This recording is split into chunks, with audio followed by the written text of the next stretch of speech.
जय श्री राम। मेरे कर्क राशि के प्यारे जातक जातिका बहुत स्वागत है आपका आपके अपने बेहद खास कार्यक्रम में। मैं हूं आपके साथ आपका अपना डॉक्टर राम। मैं ये अगर एक बात कहूं कि जो दुश्मनी कर रहे थे ना, जो शत्रुता कर रहे थे ना, वो इस महीने आपसे मुंह छुपाते हुए नजर आएंगे। इस महीने या तो इस प्रकार का संयोग बनेगा कि खुद अपने मामलों में इतना उलझ जाएंगे, इतना परेशान हो जाएंगे कि आपकी तरफ ध्यान ही नहीं दे पाएंगे, या आप ऐसा कार्य कर देंगे कि उनके पास उसका जवाब ही नहीं होगा। तो शत्रुओं को परास्त करने का अगर कोई सबसे अच्छा समय ग्रह आपको देने जा रहे हैं तो 2025 पूरा निकल गया, 2026 में पहली बार आपको देने जा रहे हैं। मैं ऐसा क्यों कह रहा हूं? क्या इसका कोई लॉजिक है? क्या कहीं लिखा है, या मैं अपने मन से बात बोल रहा हूं? मैं कहूंगा, मैं आपको प्रमाण दूंगा कि ये कहां लिखा है। चलिए, किस प्रकार के ग्रह संयोग बना रहे हैं। लेकिन मेरे कर्क राशि के प्यारे जातक जातिका, मैं आपको बताना चाहता हूं कि आप यदि श्री राम कथा, श्रीमद् भागवत कथा, श्री शिव महापुराण की कथा मेरे द्वारा चाहते हैं संगीतमय कराना, आनंददायक कराना, मजा आए, भक्ति की प्राप्ति हो, तो आप उसके लिए मेरे साथ संपर्क कर सकते हैं और अपने क्षेत्र में उसको आयोजन कर सकते हैं। साथ में यदि आप फ्री में मेरे साथ बात करना चाहते हैं तो रात को 9 से 10, दोपहर को 12 से 1 मैं फ्री में लाइव होता हूं, आप बात कर सकते हैं। बाकी समय डिटेल में बात करने के लिए कॉल अपॉइंटमेंट आपको लेना होगा और लेकर के मेरे साथ डिस्कस कर सकते हैं। मैंने क्यों कहा कि शत्रु इस बार आपसे परास्त होंगे, शत्रु आपसे इस बार इस प्रकार परास्त होंगे कि उनको समझ नहीं आएगा आखिर करें क्या। ऐसा क्यों कह रहा हूं? 6th हाउस एस्ट्रोलॉजी का बहुत इंपॉर्टेंट हाउस है। छठा भाव ज्योतिष का बहुत अच्छा हाउस है, बहुत इंपॉर्टेंट हाउस है, क्योंकि अर्थ त्रिकोण है, जो पैसा देने का भाव है। द्वितीय भाव से 5वां भाव है। और ऐसा ऋषि पाराशर ने कहा है कि यदि छठे भाव के अंदर मंगल बैठ जाए तो शत्रुहंता योग बना देते हैं। शत्रुहंता मीन्स शत्रुओं को परास्त करने वाला योग। अगर छठे भाव में सूर्य बैठ जाएं तो शत्रुहंता योग बना देते हैं। लेकिन इस बार तो कमाल हो रहा है, सूर्य और मंगल दोनों छठे भाव के अंतर्गत बैठेंगे, और जब छठे भाव के अंतर्गत बैठेंगे तो शत्रुहंता योग अपने आप निर्माण कर देंगे, जो आपके लिए फायदेमंद होगा। लेकिन एक और बात होने वाला है। कहा जाता है कि यदि बुध छठे भाव के अंतर्गत बैठ जाए तो विवेकवान बना देते हैं, बुद्धिमान बना देते हैं। यानी हम जो डिसीजन लेते हैं उस डिसीजन का बहुत अच्छा इंपैक्ट जीवन में पड़ता है, हम एक बहुत फायदेमंद परिस्थिति को प्राप्त कर पाते हैं। तो क्योंकि आपके जो बुध की परिस्थिति रहने वाली है, वो छठे भाव में बुध गोचर करेंगे, और उनके गोचर करने से जो विवेकवान हैं, बुद्धिमान हैं, जो बुद्धि की जागृति है वो होने वाली है। आपको बेहतरीन रिजल्ट निश्चित रूप से प्राप्त होने वाला है। तो इसलिए मैं कह सकता हूं, इस महीने आपकी बुद्धि इतना बेहतरीन काम करेगी कि जो भी आपके शत्रु हैं, जो भी आपके दुश्मन हैं, उनको आप परास्त कर पाएंगे, उन पर आप सफलता जरूर प्राप्त कर पाएंगे।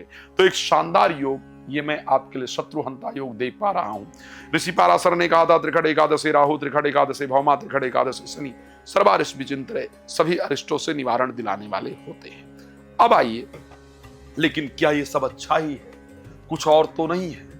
एक चीज है, शुक्र गोचर करेंगे 6th हाउस के अंतर्गत, और ज्योतिष में ऐसा कहा जाता है कि अगर शुक्र 6th हाउस में गोचर करें, वीनस जैसे प्लैनेट, तो फिर एक तो गुप्त अंग में रोग दे देते हैं। प्राइवेट पार्ट या कमर से नीचे किसी पार्ट में, चाहे वो एलर्जी ही हो जाए, इंफेक्शन ही हो जाए, कोई दांत खाज खुजली ही हो जाए, लेकिन इस प्रकार की परिस्थिति देते हैं और आपको जनवरी में इसको फेस करना पड़ेगा, ये मैं पक्का कह सकता हूं। सेकंड चीज आपको बता दूं, दूसरा जो उनका काम है, जीवन साथी से थोड़ा सा कष्ट दिलवाते हैं, जीवन साथी से थोड़ी दिक्कत दिलवाते हैं। या ये पक्का है, ये भी आपके साथ होने वाला। देखो भाई, मैं अच्छा और बुरा, एक अच्छे ज्योतिषी का काम है कि आपको सही गाइडेंस दे, है ना।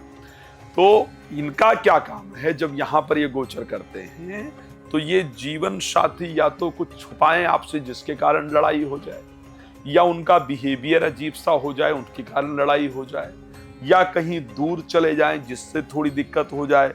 लेकिन ऐसा होगा कि जीवन साथी का सुख उस प्रकार नहीं मिलेगा, या प्रेमी प्रेमिका का सुख उस प्रकार नहीं मिलेगा जिस प्रकार आपको सुख की नीड है। चलिए अब थोड़ा जल्दी से बात कर लेते हैं आपके बाकी चीजों को लेकर के। हेल्थ के पॉइंट ऑफ व्यू से मैंने बता दिया कहां कहां प्रॉब्लम आ सकती है। शत्रुओं पर आप विजय प्राप्त करेंगे। फाइनेंस को लेकर के मैं एक चीज आपको जरूर कहूंगा कि फाइनेंस को लेकर के परिस्थिति 12 तारीख तक जो इनकम है वो रुका सा रहेगा। 12 तारीख तक भयभीत नहीं होइएगा, परेशान नहीं होइएगा, आएगा जरूर पैसा रुपया, लेकिन 12 तारीख तक कम आए इस प्रकार की परिस्थिति है। 12 के बाद जो है वो धन स्पीड से आना शुरू होगा, तो 12 तारीख तक कम आएगा। प्लीज सावधान रहिएगा, विचलित परेशान नहीं होइएगा, मेहनत करते रहिएगा। 12 के बाद आएगा। और 15 से पहले आपका इन्वेस्टमेंट नहीं होना चाहिए भाई, ध्यान रखिएगा। 15 से पहले अगर कोई इन्वेस्टमेंट करेंगे, यहां तक धन का लॉस दिखा रहा है तो अगर 15 तारीख से पहले आप कोई इन्वेस्टमेंट करेंगे तो उसमें आपका फाइनेंशियल लॉस हो जाए, इस प्रकार की परिस्थिति है। तो 12 तारीख से पहले पैसा आएगा कम, और 15 तक आपका इन्वेस्टमेंट नहीं होना चाहिए। परिवार के साथ अच्छी तरीके से बात कीजिएगा। आपके द्वारा बोली गई बातों को गलत ले लिया जाएगा, जिस कारण से लड़ाई झगड़ा हो सकता है। तो इसलिए पारिवारिक परिस्थितियां, मेरा काम है आपको सावधान करना। पारिवारिक परिस्थितियां बेहतर रखिए। आर्थिक परिस्थिति अच्छी रहेगी। एजुकेशन को लेकर के क्या परिस्थिति रहेगी, देखिए 15 तारीख तक मंगल धनु राशि में गोचर करेंगे। 15 जनवरी को मकर में जाएंगे। वैसे तो मंगल 6th हाउस में बहुत अच्छे होते हैं, लेकिन एजुकेशन, विवाह और प्रेम संबंध में के लिए जो भी हमें प्रयास करना है वो हमें 15 जनवरी तक नहीं करना है। आफ्टर 15 जनवरी हमारा जो प्रयास होगा उसमें अच्छी सफलता मिलेगी। इस महीने प्रोफेशनल लाइफ को लेकर के भी 15 जनवरी तक अच्छी सफलता नहीं रहेगी, लेकिन 15 के बाद बहुत अच्छी सफलता मिलेगी, ये ध्यान रखिएगा। विवाह से रिलेटेड कोई भी कार्य इत्यादि अगर करना है तो 15 जनवरी के बाद ही कीजिएगा। एक और चीज, जो लोग फॉरेन ट्रैवल करना चाहते हैं, गांव से, शहर से, देश प्रदेश से बाहर निकलना चाहते हैं, आपके लिए बहुत सुंदर मौका है। इस महीने प्रयास कीजिए, सफलता प्राप्त होगी। और विषय पर बात करूंगा, अच्छी जानकारी देने का प्रयास करूंगा। आप प्रसन्न रहें, मेरी शुभकामना है। रात को 9 बजे, दोपहर को 12 बजे लाइव होता हूं। आइए जुड़िए, जो बात करना है फ्री में कीजिए, नहीं तो कॉल अपॉइंटमेंट लीजिए और डिटेल में चर्चा कीजिए। धन्यवाद आपका जुड़ने के लिए। जय श्री राम।